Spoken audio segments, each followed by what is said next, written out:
I am Ulysses S. Grant, born Hiram Ulysses Grant on April 27th, 1822, in a small village called Point Pleasant, Ohio. My life has been one of remarkable contrasts, modest beginnings, meteoric rises, devastating lows, and ultimate redemption. Let me tell you my story in detail, for it is intertwined with the history of the United States at one of its most defining moments. I was the eldest son of Jesse Root Grant, a hard-working tanner, and Hannah Simpson Grant, a quiet and devout woman. My parents were strict but loving, instilling in me a strong moral compass and a sense of discipline. From the start, I had little interest in my father's tanning business. The pungent smell of animal hides and the backbreaking labor never appealed to me. My true passion was horses. Even as a boy, I displayed an uncanny ability to work with horses. By the age of 8, I was already handling teams of horses with the skill of a seasoned farmhand. My neighbors often called upon me to break in their horses, a task that gave me immense satisfaction and a sense of confidence. This natural talent would serve me well in my military career. In 1839, my father secured me an appointment to the United States Military Academy at West Point. He believed it would provide me with an education and a stable future. The appointment came with a small error. The congressman who nominated me mistakenly wrote my name as Ulysses S. Grant. Not wanting to embarrass myself by correcting the error, I adopted the name and became Ulysses S. Grant. At West Point, I was an average student. I excelled in mathematics and, unsurprisingly, horsemanship, where I set a school record for high jumping that stood for decades. However, I found the strict discipline and military lifestyle tedious. I was shy and introverted, preferring to spend my time sketching or reading novels rather than socializing with my peers. I graduated in 1843, ranking 21st in a class of 39. Not exactly an auspicious start for someone destined to lead armies. After graduation, I was assigned to the 4th Infantry Regiment and stationed at Jefferson Barracks near St. Louis, Missouri. It was there that I met Julia Dent, the sister of a fellow cadet. Julia was lively, intelligent, and full of charm, everything I was not. We fell in love, and despite the objections of her southern-leaning family, we married in 1848.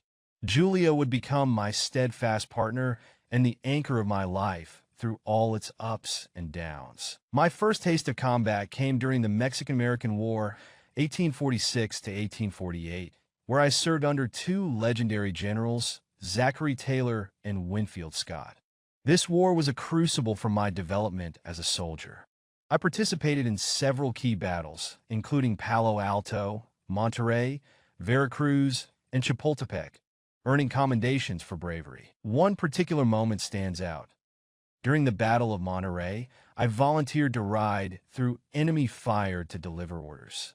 My calmness under pressure and ability to read the battlefield earned me respect among my peers. However, the war also left me with a bitter taste. I admired the courage of the Mexican soldiers and felt uneasy about the expansionist motives behind the conflict. After the war, I returned to a series of peacetime assignments, including a stint in California during the Gold Rush. These years were marked by loneliness and frustration. Separated from Julia and our growing family, I struggled to find fulfillment in military life. I began drinking, a habit that would later fuel rumors of alcoholism, though I maintained control during critical periods of my life. In 1854, I resigned from the Army and returned to civilian life. These were the darkest years of my life. I tried my hand at farming, real estate, and even selling firewood on street corners, but I was largely unsuccessful.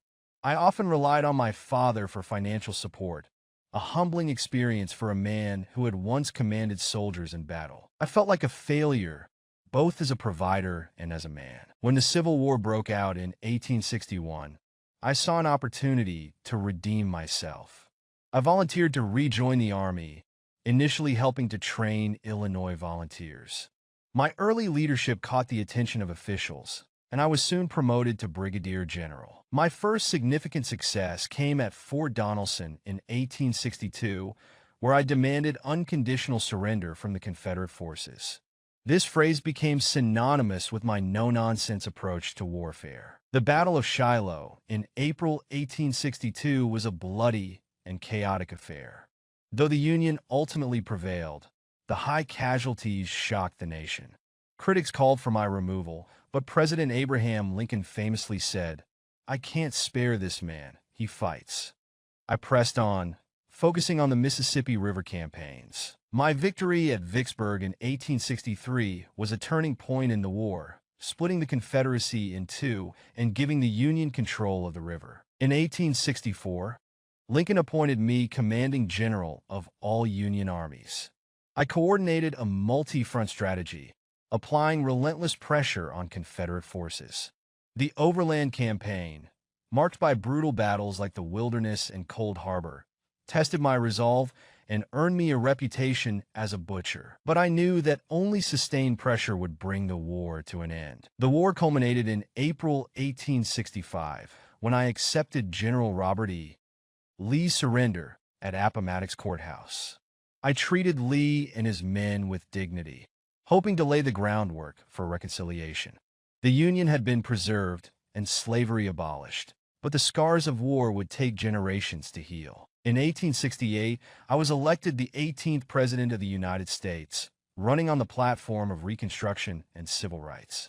My administration faced monumental challenges, from rebuilding the South to protecting the rights of freed African Americans. I supported the 15th Amendment, granting voting rights regardless of race, and took a hard line against the Ku Klux Klan, using federal troops to enforce the law. However, my presidency was also marred by scandal. My trusting nature and loyalty to friends led to several cases of corruption, including the credit mobilier scandal and the whiskey ring. Though I was never personally implicated, the scandals tarnished my legacy. After leaving office in 1877, I embarked on a world tour with Julia, receiving accolades from foreign leaders and citizens. Despite the adulation, my later years were marked by financial ruin. A fraudulent investment scheme wiped out my savings, leaving me nearly destitute. In 1884, I was diagnosed with throat cancer. Determined to provide for my family, I began writing my memoirs, racing against time as my health deteriorated. With the help of Mark Twain, my personal memoirs were published shortly after my death on July 23, 1885. The book was both a critical and financial success, securing my family's future and cementing my place in history. I am Ulysses S. Grant, a man of perseverance and resilience. My life was far from perfect, but I devoted it to the ideals of unity and equality. As a general, I fought to save the Union. As a president, I sought to rebuild it. And as a man, I overcame my failures to leave behind a legacy of service and sacrifice. History may judge me, but I hope it remembers me as a man who never stopped striving to do his duty.